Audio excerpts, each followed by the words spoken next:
Scrivener est aussi un outil formidable pour concevoir un film, du pitch au scénario en passant par le traitement ou le séquencier. Nous y reviendrons dans un autre tutoriel vidéo, mais pour le moment concentrons-nous sur le scénario proprement dit. Pas sa conception, mais sa rédaction, l'écriture du document qu'on appelle scénario. Comme nous allons le voir, le mode script de Scrivener permet de le faire avec beaucoup de confort.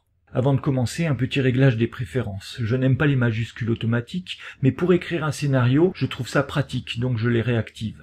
C'est parti, on crée un document scénario exactement comme un autre document, mais en le passant en mode script. On passe en mode script, soit par le menu Format, Scénario, Mode script, soit avec le raccourci clavier Commande 8. Comme vous pouvez le voir, le document change d'icône, elle devient jaune. Le pied de page a également changé, on y reviendra. Notez que le mode script ne s'applique qu'au document qu'on vient de créer. Ça n'est pas un mode qui touche toute l'interface comme le mode composition par exemple.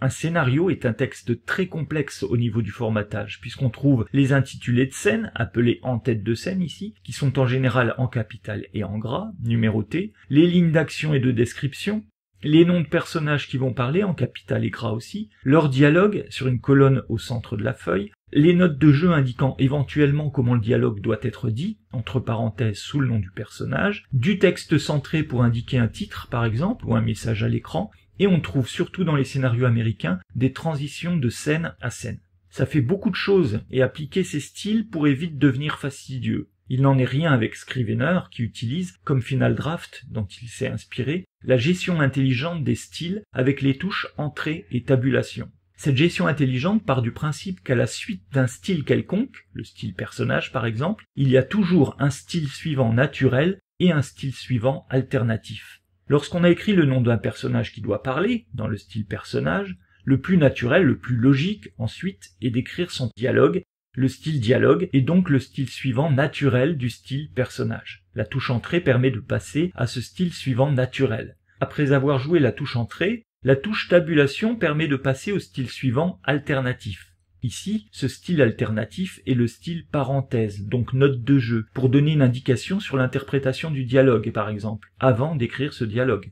Donc on écrit le nom du personnage dans le style personnage, la touche entrée nous fait passer au style dialogue, et si on veut écrire une note de jeu avant le dialogue, la touche tabulation permet de passer au style alternatif parenthèse. On peut alterner entre les deux simplement en rejouant la touche tabulation sur la ligne vide. On peut représenter les enchaînements de styles de cette manière. Quand on est en tout début de ligne, la touche tabulation permet de passer en boucle les 4 premiers styles, en tête de scène, action, personnage, transition, en tête de scène à nouveau, etc. Si on fait entrer depuis l'en-tête de scène, on se met en style action. On écrit une action, on rejoue entrée, on se retrouve encore en action, etc. Si on joue tabulation, on passe en personnage. On marque le personnage. Avec entrée, on passe au dialogue. Il est très simple au bout de quelques minutes d'utilisation de connaître les styles suivants naturels et alternatifs, mais ils sont de toute façon indiqués dans le pied de page de l'éditeur, ici. Le style suivant naturel est indiqué avec la touche entrée, avec une petite faute d'orthographe dans l'interface, entrée à l'infinitif dans ma version 3.0. Le style suivant alternatif avec la touche tabulation. L'utilisation des touches entrée et tabulation sont les moyens les plus pragmatiques de rédiger son scénario. C'est très confortable de les utiliser. Mais si ça ne vous convient pas, ou que vous devez modifier le style d'une ligne, vous avez 3 autres moyens de régler ces styles. 5 en fait, mais les 2 derniers ne sont vraiment pas pratiques. Avec Scrivener, vous avez toujours plusieurs moyens très différents d'accomplir les actions, c'est dans son ADN. Vous avez donc 2 moyens par raccourci clavier, 1 moyen par menu contextuel et 2 moyens par menu fixe. Débarrassons-nous déjà des 2 derniers moyens. Ils ne sont vraiment pas pratiques parce qu'ils obligent à lâcher le clavier pour prendre la souris, de choisir des menus et sous-menus, ce qui fait perdre beaucoup de temps et d'énergie alors qu'on doit se concentrer sur le scénario. Je peux choisir le style dans les menus de l'application ou dans le menu du pied de page de l'éditeur. Rappelez-vous que ce menu n'apparaît qu'en mode script, pas en mode normal. Voyons les 3 autres moyens, beaucoup plus pratiques. Il existe 2 possibilités pour les raccourcis clavier. La première consiste à jouer commande majuscule Y et à choisir dans le menu de pied de page qui s'ouvre le style voulu, par exemple A pour action ou P pour personnage. La seconde possibilité consiste à utiliser les raccourcis définis dans le menu Format, Scénario, remplacer l'élément par. Il suffit donc de faire commande option 2 pour appliquer le style action au paragraphe dans lequel se trouve le curseur. Le dernier moyen est un prolongement de l'utilisation des touches Entrée et Tabulation. Il consiste à taper la touche Entrée sur une ligne vierge. Apparaît alors un menu contextuel. Il suffit d'utiliser les flèches, ou au pire la souris, pour choisir le style voulu. Le mieux, c'est de vous choisir une seule technique et de vous y tenir. C'est de cette manière que les réflexes se prendront. Notez qu'à l'instar de Celtix ou de Final Draft, Scrivener mémorise les personnages pour les proposer en autocomplétion. Dès qu'on a entré un personnage, il suffit ensuite de taper ses premières lettres, puis de confirmer par entrée pour autocompléter son nom. Vous avez déjà dû le remarquer au cours des manipulations précédentes. Et comme c'est une bonne habitude de choisir des prénoms qui ne commencent pas de la même manière, on peut simplement, en tapant la première lettre, avoir le nom du personnage. Mais si deux personnages commencent par la même lettre, il suffit soit de taper des lettres supplémentaires pour n'avoir qu'un seul nom, ou, plus pratique quand il y a peu de noms, d'utiliser les flèches.